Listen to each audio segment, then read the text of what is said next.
Hey guys, good morning. It is Friday, March 27th, 2020. Let's look at our plan for today. So we are going to do our journal and check-in. We are going to look at day 5 in our packet, and we're going to talk about Funny Food Friday. Do you notice my picture in the back? Ooh. So I am going to tell you a little more about that in a little bit. So our check-in, let me grab my journal. Yesterday I said, oh yeah, I'm feeling a 2 because I found out school will be closed until May 5th. And I'm starting to feel better about that. I'm glad that we have a day that we're coming back to school. It gives us something to look forward to, and it gives us opportunities to learn how to do things in a different way. So it's okay. And then it says, today I watched some TV with my family. It was nice to relax for a while. I know every day that I come on here and I tell you all the work you need to be doing, but it's also okay to relax and, watch some TV or do something that you like to do. You don't want to do it all day long every day, but, take a break, enjoy your time. All right, so my check-in for today says, I am feeling a 5 because I got new dry erase markers. I did, let me show them to you. Oh, I love Amazon because they can deliver things that I don't have to go outside and be unsafe. So I got these new dry erase markers. They come in all these colors. So I'm going to start writing on this in different colors. I'm very excited about that. You know how much I love school supplies. And then actually, I already wrote 1 or 2 sentences about something I did today. It says, today I learned how to do drawing lessons with my students. I'm excited to share that with them. So I did work on that, and I'm excited to show you that. All right, journal and check-in. Oh, a paper tried to attack me. And check. So let's look at day 5 in our packet. All right, so day 5 reading says, read for 15 minutes. I would try to read for 20 minutes. It's better to do. Use a book of your own or a foldable book from the end of this packet. We also have 3 read alouds in our Google Classroom that you can listen to, and that can count towards your 20 minutes also. And then it says, Helen Keller, Words Through Touch. That's the same story from yesterday. Take turns reading paragraphs of the text aloud. Discuss the tone of Helen's journal. Is the language formal or informal? And let's talk about the difference between formal and informal. When you're formally speaking to somebody, it's like when I tell you guys to use academic language. So you wouldn't say, put that thing over there. You would say, place the pencil over there. So think about the difference between formal and informal. And it says, use informal and formal language to describe an animal other than a tadpole. So pick an animal, say I choose a fish. And if I were to explain it informally, I might say, this is such a cutie little fishy, and it's rainbow colored and has little bitty scales and is so lovable, right? I'm describing it, but that's a little informal. If I were to use my academic language, I would say, there is an orange fish. It's very comfortable to hold. It has a lot of scales. It's rainbow colored.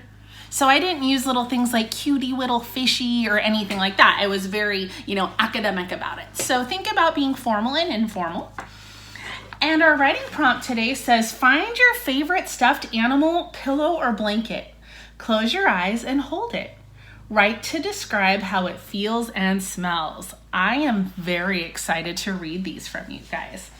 You do have your paper here, so you can draw your stuffed animal here, and then here you're going to write to describe how it feels and smells. So I might start this off saying, my stuffed animal is blank. Tell me who it is. My favorite stuffed animal is a velveteen rabbit. So I would say my stuffed animal is the velveteen rabbit. He or she, or you could say it. It feels blank.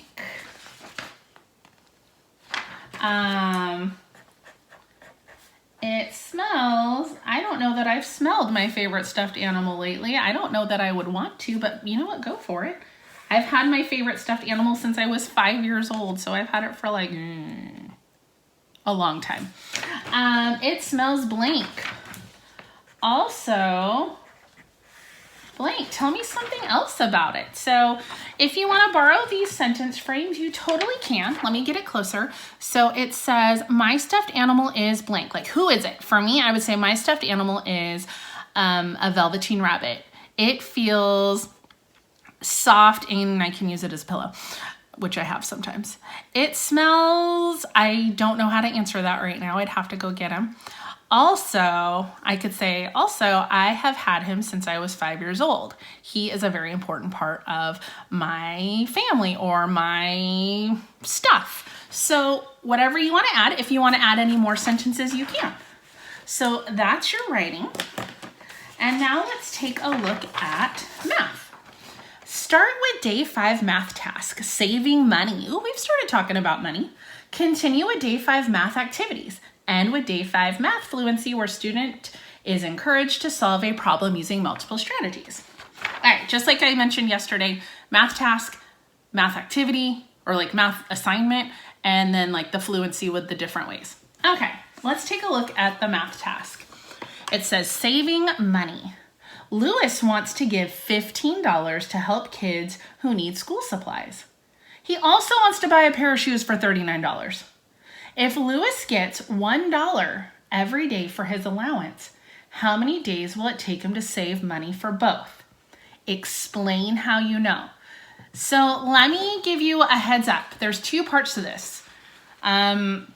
He wants to get 2 things. One's $15, one's $39. And he gets $1 every day for his allowance. So how many days will it take him to save that money? So you can write number sentences. You can give me visual, like picture representations. Like, don't draw a picture of a kid holding $1, like, you know, like base 10 blocks, something like that. All right, so that's your math task today. I'm interested to see how you guys solve that. And then we are doing more addition. So right now it has the problem horizontally. Remember, the first thing you need to do is write it vertically and then solve it. And it looks like it's the same thing on the other side. And then your math fluency page says 53 plus 28. So solve using any strategy, use models or visuals, write a story with this problem, and how do you know the answer is correct? So that's what's going on in reading and writing and math, which then showed me this page that I accidentally ignored all week, but you have art activities that you could be doing all week. And I'm not gonna do those with you, but if you want to choose them and do them, you totally can. Like, please do something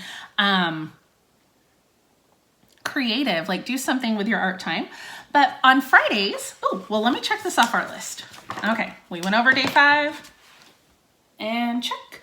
Funny Food Friday. Every Friday, we are going to learn to draw a funny food. Today, it's these funny French fries. And there will be a video on our Gritty Second Graders YouTube channel, so you can just click on it as soon as you're done watching this. Or if you want, I'm also going to post it in our Google Classroom. So we will have access to that in 2 places.